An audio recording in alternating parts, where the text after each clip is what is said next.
Good morning. Thanks for stopping by for the Farm and Ranch News. The U.S. Fish and Wildlife Service has announced that they will accept petition requests from Montana and Wyoming to consider delisting the grizzly bear in the Northern Continental Divide and Greater Yellowstone ecosystems. Grizzly bears have been listed as threatened on the endangered species list since 1975, but recovery targets have been achieved for nearly 20 years. At the NCBA convention in New Orleans, Andy Schwab spoke with Montana Stockyards Executive Vice President Rayleigh Honeycutt, who said the association is excited about the announcement and explained what the next steps may be.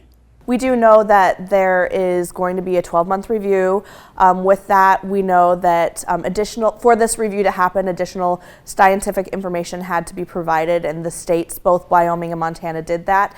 And so while that review happens, we know Yellowstone grizzly bears are recovered. We know the Northern Continental Divide grizzly bears are the same. And so we're optimistic that we have the data and the information to show that these are no longer endangered animals and can be removed from the list. Well, the federal grazing fee for 2023 will remain at $1.35 per animal unit month for public lands administered by the BLM and Forest Service. It's been at that amount since 2019, and that's the lowest the fees can be. The fee will apply to nearly 25,000 grazing permits and leases administered by the agencies across 16 western states. Thanks for joining us. We'll see you back here for the markets.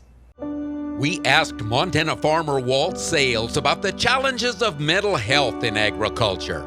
Another drought. There always is. There's always going to be another something. I grew up in a generation of you pulled yourself up by your bootstraps. But it's become evident is what do you do if you can't even find those bootstraps? If you need to talk to somebody, go to beyondtheweather.com for free counseling for Montana ag producers.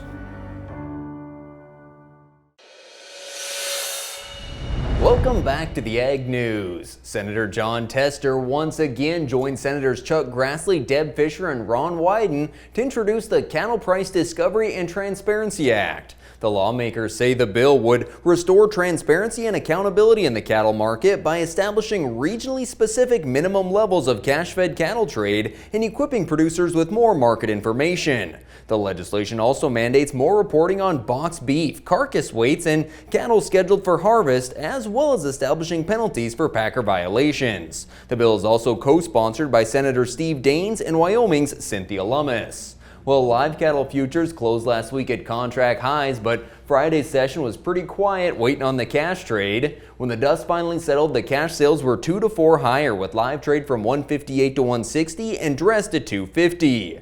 The feeder sale in Glasgow dropped jaws, with prices moving dollars higher. 3-weight steers topped at $3.28, a number of light 4-weights selling over $3, light 5-weight steers topping out at $2.50, the heavier end from $2.14 to $2.28. A smaller sale in Sioux Falls saw ewes and finished lambs steady, lambs from $126 to $132, and the wheat market did slip back at the end of last week with pressure from a wetter outlook in the southern plains and dirt cheap offers for wheat out of Russia and Ukraine to world wheat importers. Well, that's going to do it for today's Ag Market Report. Thanks so much for joining us and have a great week.